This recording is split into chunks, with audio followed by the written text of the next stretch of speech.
Yo, Kippe's guy here. Hey, it's been quite a long time since I've done an unboxing video in a while. It feels like maybe since my apartment days. It's been a year almost since I've been in this house, and I haven't done an unboxing video in it. What we have today is the OSD audio. Let's get this open. Oh, this is the Trevoce 15.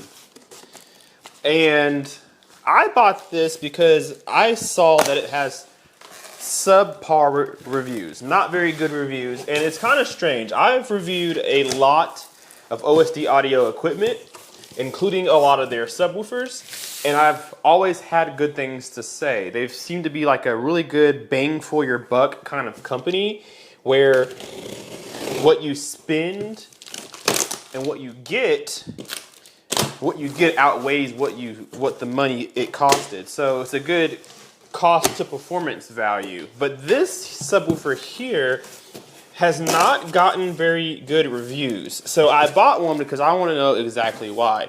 I will give it 5 stars out of 5 for its packaging. It's double boxed with some really big styrofoam on the inside. We love to see that. So this is the 15, so it's a sealed sub with 2 passive radiators. So it has a 15-inch driver, that's the active driver, and 2 15-inch passive subs. So it's a passive sub, it's a passive radiator sub. And it gets down to about 14 hertz, 16 to 14 hertz in room response. So pretty deep bass out of this thing. And it is definitely heavy, I will say that. I'm gonna see if I can't. Oh my gosh. I'm gonna try to flip it on its face.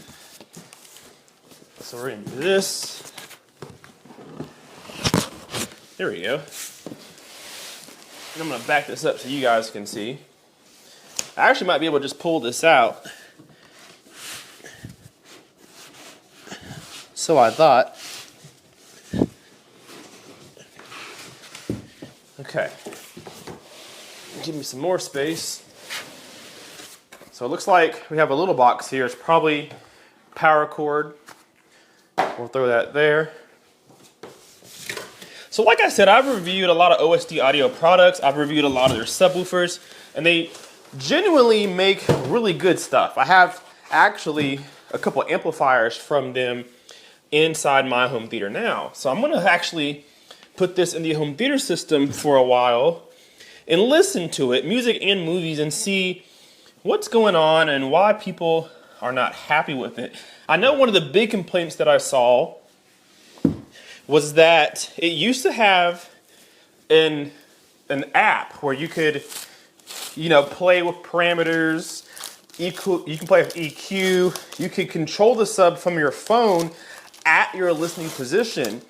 And they took it away. And that's kind of crazy because a lot of people really liked that. And it was one of the least expensive subs with that capability other than SVS. So for them to take that feature away, it made a lot of people mad. And I think that's probably why it got a lot of bad reviews. It looks really good, I'll say that. Let me grab the camera and I'll get you guys a little bit more of a close-up. All right, so first impressions, I think it looks really good. So if you're gonna have this up front with the rest of your speakers, I think it looks very nice for sure. We have a front grille. There's a pull tab here where we can show that massive 15-inch driver. And this looks really good too. They have some really inexpensive subs too, like 10 inches or so from the OSD Black series. And it looks a lot like this. So that design language goes through to this sub. This sub, again, comes in at $6.99. So not a very expensive sub for the performance you're gonna get out of this thing.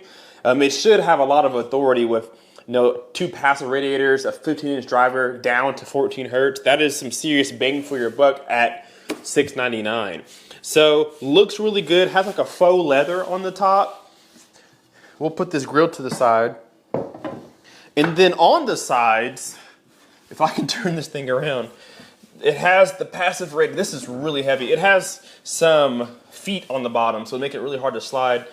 These are your passive radiators here. So what they do is give you port-like performance without the port. So this is a sealed sub with passive radiators, and the radiators help you dig down into lower frequencies without having port noise or port chuffing, things like that. So should give you a more quality sound in comparison to the equivalent ported sub. On the back side here is their plate amp. Get that coming around there. So on the back we have power on, off, or auto. You have a phase switch 0 to 180 degrees. Of course your crossover is here 40 to 180. You have your volume dial here. You have your AC switch. You have your power on or off, and then you have your plug input. Now you have a balance input here. This is really nice to see, so that if you're using a preprocessor or an AVR that accepts and sends out a signal via XLRs, you can use that there, or you can just use your regular suspects, your LFE input or your LNR line level. So we have some, this is really cool actually, I'm glad they did this.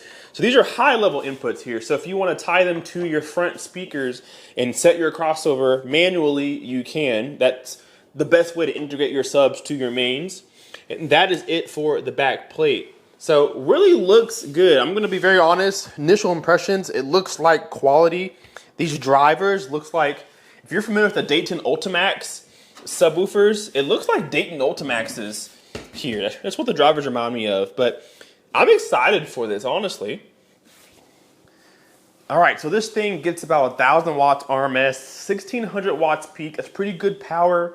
Again, sealed 15-inch sub. I'm going to put it in my home theater room and give it a good listen weeks and see what I really feel about it.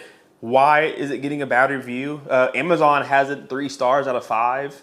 Not good, and I'm more shocked because I've given OSD Audio a lot of praise in the past. So I wonder what's going on with this. But it looks like it's going to be a solid performer. I know you can't always judge a book by its cover, but it looks like it has the innards to be a really good subwoofer. It has all the ingredients to be a solid performer, and it looks really good. So I'm expecting it to sound good despite the reviews, and of course I will give you my own. I do hate that they took the app away. I guess because they want you to buy maybe their own EQ device of some sort, something like that. So they took the native app away. I think you should leave it in there. It's becoming more of a norm now with subwoofers. So if you guys can bring that back, I think it would raise your sales or at least your reviews up. So but I'm going to throw this into home theater. It's going to be the only sub that I listen to for the next couple of weeks. So stay tuned for that video. And we'll see what we think about it. All right. So thank you guys so much for watching. Hit that like button, subscribe if you are not already. And we will see you guys in the next video. KPSky out. Peace.